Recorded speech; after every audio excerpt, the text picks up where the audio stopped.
Hi everyone, I'm Matthew from Discreet Scotland Tours. I've been a tour guide in Scotland now for 10 years and I want to put together a little compilation of videos which is going to help you when you're travelling to Scotland if you decide that you don't want to use a service like ours and you want to hire a vehicle and do it yourself. When you're planning your trip around the country, don't overcommit to an unachievable itinerary. I get emails almost every day saying we want to go and visit a few castles, maybe do a couple of distilleries, see the Highlands, we really want to see Loch Ness, and we want to do this in a day. You're not going to do that. So the first issue most people will have is driving on the left side of the road. Now, there are many countries around the world where this is very familiar to you. That doesn't mean you can come here and drive comfortably around Scotland, because the chances are our roads are very different from what you have back home. So we only have main highways in the central part of the country. As soon as you head north to the Highlands, which is what everyone wants to see, we don't have big highways. We have narrow country roads, and very few of them are straight. So when you're planning your trip, whatever Google Maps tells you, I always say add 50% on, because you're going to come across a lot of people driving on the road who don't know where they're going. So they also want to enjoy this beautiful scenery that we have, so they'll do half the speed limit and cause unbearable tailbacks. And this is entirely selfish on their part, but hey, they're on holiday, they don't care. Now sadly, this is what causes frustration and accidents. Now, part of the reason that I'm wanting to put these videos together and help you is because we have a serious increase in fatal accidents involving tourists. Now, on narrow country roads, you have very, very little room for error. So if you're not paying attention, or if you're looking at sat-nav, or you're getting barked at because you go in the wrong direction, and you're distracted for a second, you're going to do one of two things. You're either going to go head-on into oncoming traffic, which is never going to end well, or you're going to drift onto the grass embankments on the side of the road. Now, Scotland is generally a wet country, so these grass embankments are saturated. They will not support the weight of any vehicle, and if you're carrying any type of speed, it's going to pull the steering wheel out your hand and you're going to have another horrible accident. Now, I see this on a weekly basis. Sometimes, in the worst scenarios, everybody killed in the cars, and it's becoming more and more common, and it's always in the most popular hotspots in the country. So this is where people let their guard down. You're driving a car, it's a lethal weapon. You need to keep your wits about you all the time. You've got not just your own life to consider, but you've got every other road user who may be doing nothing wrong that you're then going to involve in an unnecessary accident.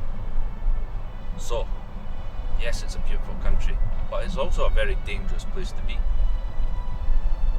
Now, generally when you're travelling around in the Highlands, there is only the one road. When there's an accident on that road, nobody can go anywhere. Nobody can come south, nobody can go north. Again, it causes huge frustration, which usually leads to more accidents, because people turn around and now they know what was going to take them an hour is going to take them 5 hours. So they put the foot down, and then they have another accident further up, which blocks that part of the road. This causes chaos in Scotland every single summer. We have a huge influx of people coming, rental cars, and it just adds to the issue where people don't know where they're going, they're stressed, they're way behind where they're expecting to be, and their driving becomes erratic. So if you're driving along and you've seen this perfect photo opportunity, do not stop on a main carriageway, because vehicles will come round that corner at 60 miles per hour and they're going to hit you. Keep going until you find somewhere to get your vehicle completely off the road. Now, half off the road is no good because you're obstructing that lane, which means the entire lane travelling in your direction is going to have to come to a stop because there will be oncoming vehicles coming the other way, and there's simply not enough room for two vehicles to pass if you're obstructing part of the carriageway. Now, pulling onto a grass embankment means you are then going to be stranded because your wheels will sink into the soft mud. You're then going to have to get recovery to come and get you. But in that entire time you're waiting, you're going to be obstructing a carriageway, and you're going to form miles and miles of frustrated people who will all want to let you know exactly what they think when they pass. Now, you don't want that when you're on holiday.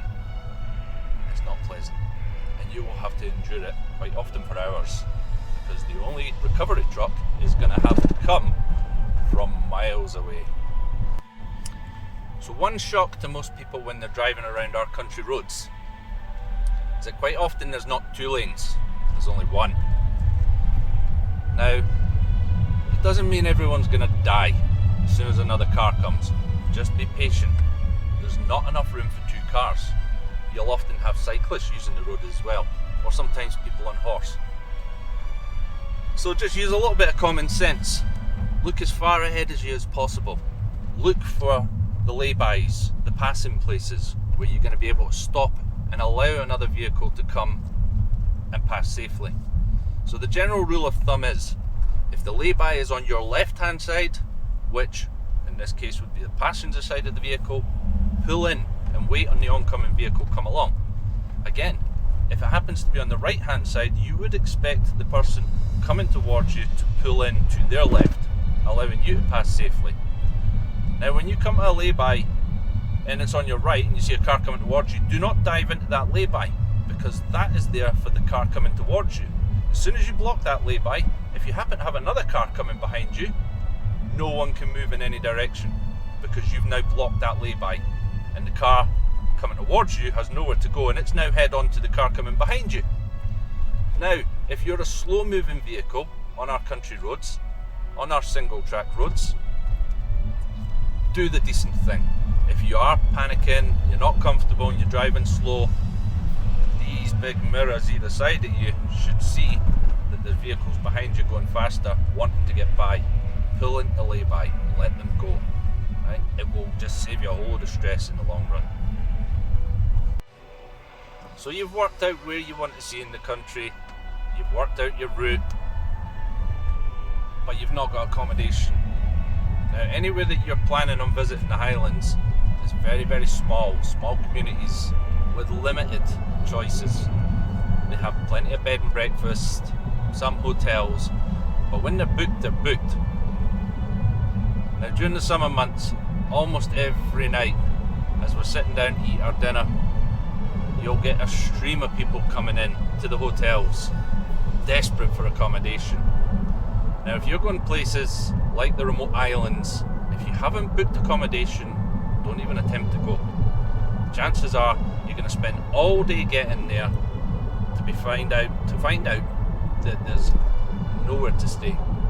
Now, accommodation books up months in advance. So if you're thinking of planning a last minute trip and you want to go up the Highlands, or you want to go to the Isle of Skye or any of the remote islands, check first if you've got accommodation. There's no point going to find that you've got nowhere to stay. Now, not only that, a lot of the restaurants will be booked up as well, so you could spend all day travelling, you could get there and find out there's nowhere to eat until 9 o'clock at night, you've got kids in the car, you've got nowhere to stay. Things are going to go disastrously downhill for you. So you've got your accommodation booked, you know the route that you're travelling, you've not overcommitted to an unachievable itinerary. You can now relax, enjoy the surroundings. You're here on holiday, you're here to enjoy yourself. You're not here to get involved in some unnecessary accident. It's a spectacular country to enjoy. Just remember and be safe.